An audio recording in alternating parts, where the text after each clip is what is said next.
Hi, I'm Garrett. I'm here with the Charlotte DeSoto Building Industry Association. We're doing another member spotlight.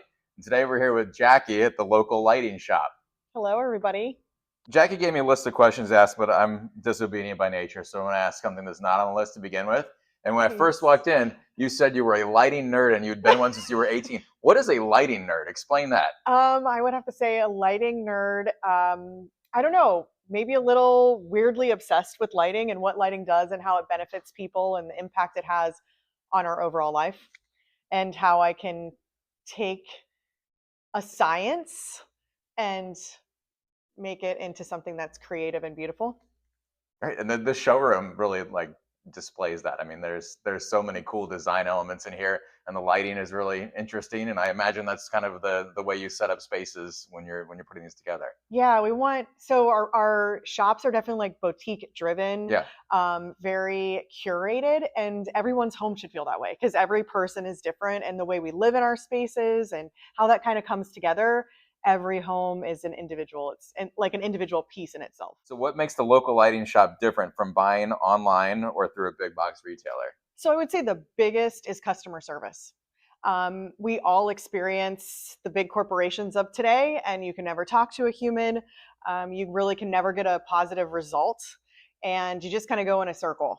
And when you deal with a small business like we are, you have a personal touch to everything. It really, how you feel about your home, the level of service that you get from us is extremely, extremely important to us. Um, we really do love what we do. All right, Jacki, how does your team work with builders, contractors, and interior designers throughout the construction and renovation process? So, usually we love to be involved in the very beginning with any type of client. So it can be the general contractor, it can be the electrical contractor, it can be the interior designer, or it can just be the homeowner or property owner, because we work on commercial as well as residential. Um, we love to be involved in the very beginning, but unfortunately in our business, we kind of are thought of usually when there's a problem. So something happens. So she pointed at me when she So was a you're problem. not. Oh, Go ahead. because you threw me off with the first set of Yeah. questions, Garrett. No.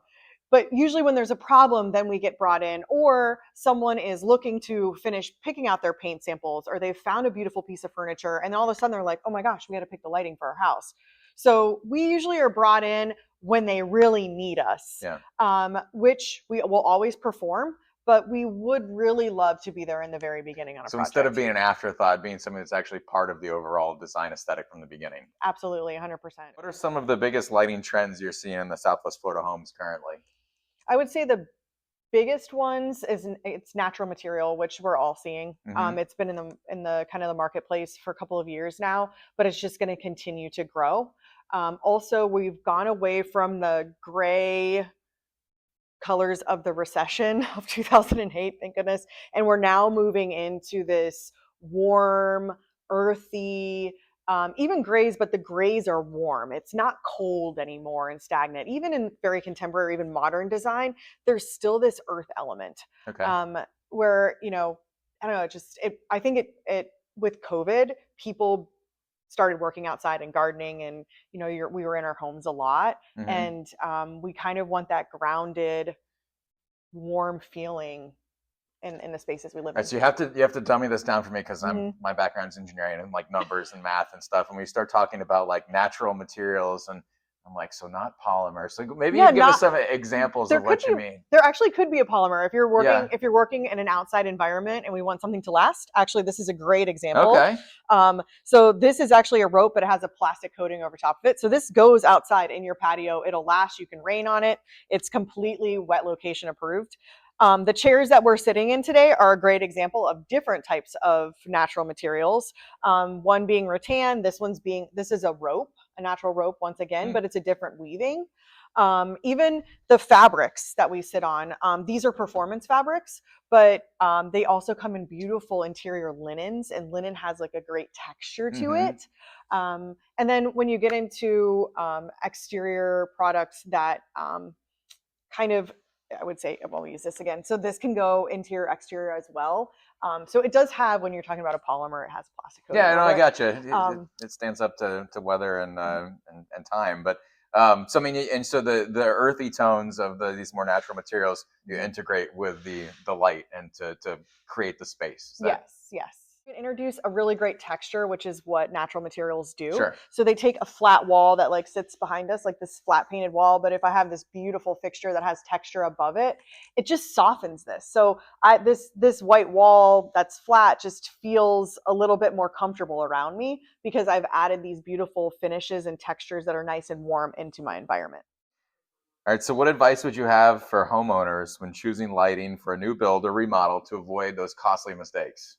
Planning, planning, planning, planning. Yeah. It is the key to success in construction. Yes, yes. We want to be there when you're looking over your drawings and your space planning and you're working with either an architect or your draftsman or your interior designer in your general contract at the very beginning and the drawing Yeah. stage. Yes. And when you're talking about those costly mistakes, what would be some examples? There's like redos, or having to like redo electrical, or what kind of things would they run into? So one of the, well, I know we'll talk about services later, but one of the services we offer is lighting design. So we actually will work in your drawings. We lay out all of the lighting, architectural, which is like recessed cans, your under cabinet lights, linear lighting, anything you've got going into built-ins. And that goes out actually into the field. So when your GC bids your job, you know there's 100 openings. And that EC, the electrical contractor, he knows I'm bidding on 100 openings. So when you go to do your walkthrough and when he's starting, you know your job cost is at 100 openings. And when you start walking through, you're like, oh, it's all already here. Right. I've already predicted in my budget for this. When you do not plan, you think that you only need 6 recessed cans in your kitchen and you need 12. And we didn't have under cabinet lighting. We're going to add that. And then we're going to add above cabinet lighting. Oh, you're doing glass cabinets? We didn't know that in your millwork drawings. We're going to go ahead and add some lighting there. And by the time you're done, an electrical budget that went from $100,000 goes to $200,000 in an instant, in literally like a 4-hour job walkthrough. Yeah. So if you're able to plan appropriately in the beginning, you can budget and you really can build a home that you want. Beyond decorative fixtures, what other products or services does the local lighting shop offer that homeowners might not know about? So we did touch in the last set of questions on our lighting design, which is a great added value to your home just for pre-planning in the process. Also, it gives you more of a visual of how the space is. It's going to kind of starts talking about that because in our lighting design, we actually lay your furniture plans out. So you kind of get that visual understanding of your space. We also sell decorative lighting. Ceiling fans, which you can see above us. Yeah. But we also do participate in the distribution of your recess lighting. So instead of getting those big 6-inch recess cans that are only round, we usually suggest smaller apertures. So 4-inch, 3-inch, 2-inch, square, round, rectangular, oval. There's all different cool shapes. We also can change the finishes. So if you have a tongue and groove ceiling, you go with a square. We do a bronze trim, so it looks really nice in that tongue and groove. So it's just that detail. But we also supply all those types of products. We also do lighting control.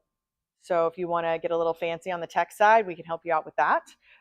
We also provide installation services. So if you want to come in and just buy a ceiling fan for your existing home, we have a licensed electrical contractor that we deal with, and it's a turnkey package. We handle it all for you.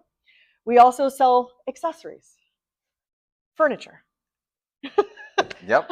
And the coolest of them all, which I will tell you, I have already started putting in my house, wallpaper, which is super fun, super fun. I mean, I think this is why you need a lighting nerd, right? Like she actually has all of these ideas in her head already. And I mean, you need a nerd for all sorts of things, but for lighting, you need a lighting nerd.